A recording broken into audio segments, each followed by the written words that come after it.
prece é sempre algo que sai do meu coração. Então, a ideia é que nós façamos a prece. Todo mundo tomou passe? Né?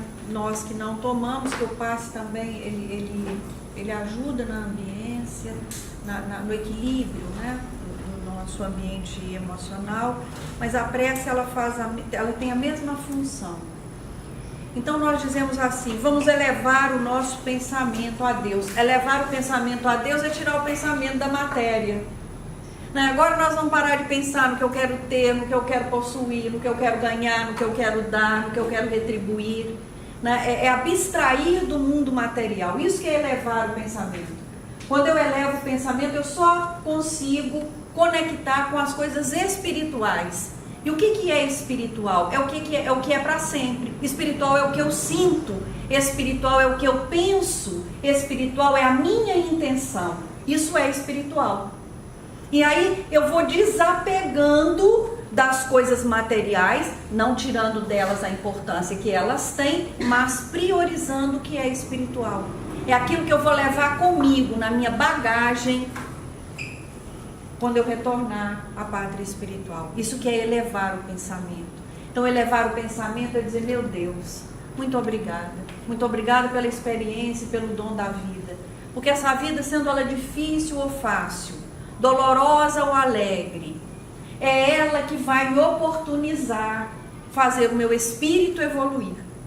Sem essas coisas todas, que muitas das quais eu reclamo, eu não vou conseguir evoluir. Obrigado, meu Deus. Muito obrigada. Muito obrigada porque eu estou aqui.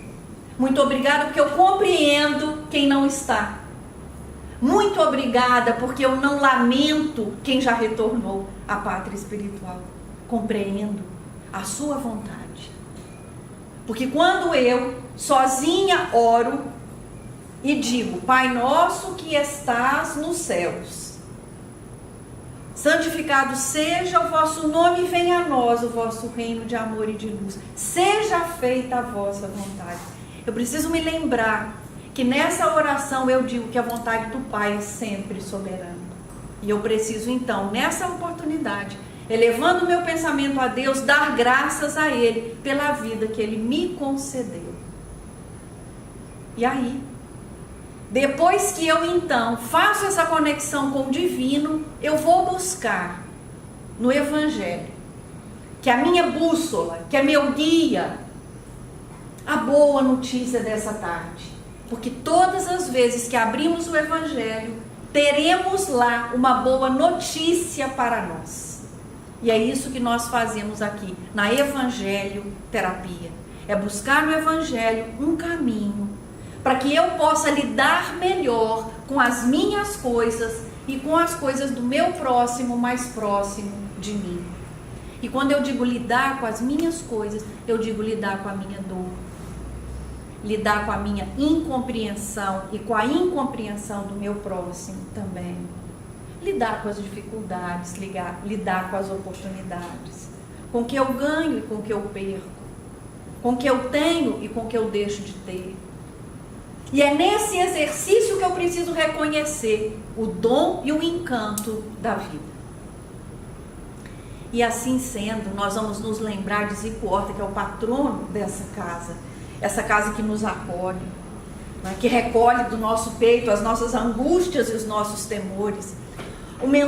A mentora espiritual desse trabalho, que é a Dona Ivone do Amaral Pereira, e toda a equipe que com ela labora no acolhimento das angústias, no acolhimento daqueles que pretendem desistir e também daqueles que desistiram.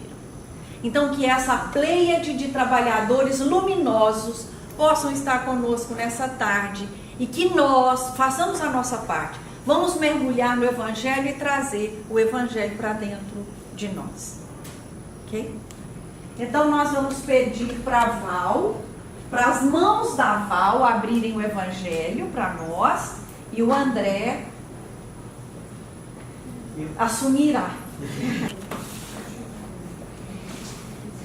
Você quer o lado direito ou o lado esquerdo? Boa tarde a todos. Boa tarde. do Evangelho segundo o Espiritismo, no seu capítulo 5, Bem-aventurados aflitos. Os tormentos voluntários, item 23. Vive o homem incessantemente em busca da felicidade, que também incessantemente lhe foge, porque felicidade sem mescla não se encontra na terra. Entretanto, malgrado as vicissitudes que formam o cortejo inevitável da vida terrena, poderia ele, pelo menos, gozar de relativa felicidade se não a procurasse nas coisas perecíveis e sujeitas às mesmas vicissitudes, isto é, nos gozos materiais, em vez de a procurar nos gozos da alma, que são um prelibar dos gozos celestes imperecíveis. Em vez de procurar a paz do coração, única felicidade real neste mundo, ele se mostra ávido de tudo o que o agitará e turbará, e coisa singular. O homem, como que de intento, cria para si tormentos que está nas suas mãos evitar. Haverá maiores do que os que derivam da inveja e do ciúme. Para o invejoso e o ciumento não há repouso. Estão perpetuamente fabricantes. O que não tem os outros possuem, o que não tem e os outros possuem, lhes causa insônias. Dão-lhes vertigem os êxitos de seus rivais. Toda emulação para eles se resume em eclipsar os que lhe estão próximos. Toda alegria em excitar, nos que lhes assemelham pela insensatez a raiva do ciúme que os devora, pobres insensatos, com efeito que não imaginam sequer que, amanhã talvez, terão de largar todas essas frioleiras, cuja cobiça lhes envenena a vida. Não é a eles, de certo, que se aplicam essas palavras, bem-aventurados aflitos, pois que serão consolados, visto que as suas preocupações não são aquelas que têm no céu as compensações merecidas, que de tormentos, ao contrário, se poupa aquele que sabe contentar-se com o que tem, que nota sem inveja o que não possui, que não procura parecer mais do que é. Esse é sempre rico, porquanto se olha para baixo de si e não para cima, vê sempre criaturas que têm menos do que ele, e calmo, porque não cria para si necessidades quiméricas, e não será uma felicidade a calma em meio das tempestades da vida. Fenelon, Lyon, 1860. É interessante, né, que a gente... Eu sempre acho muito bonito. Quando fizeram a obra no centro, eu fiquei com medo de tirarem as passagens de Jesus no Evangelho de Mateus. Porque esse item especificamente, né, fala muito disso. Que às vezes a gente busca, né, tesouros, alegrias, coisas que são para nós benfazejo, mas que são quiméricos, que são ilusórios, que são transitórios.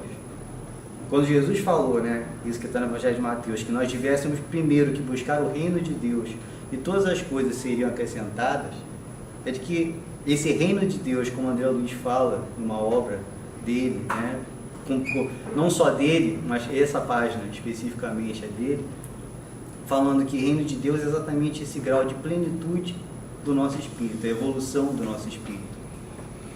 Então, quando Jesus fala que nós busquemos o reino de Deus, é exatamente buscar essa plenitude, que as outras coisas vão ser dadas por acréscimo. E muitas das vezes a gente se prende a questões que são somente fugidias, que são do momento presente. Ah, mas o que é esse momento presente, André? 90 anos de vida talvez seja um átimo no tempo da imortalidade dos nossos espíritos.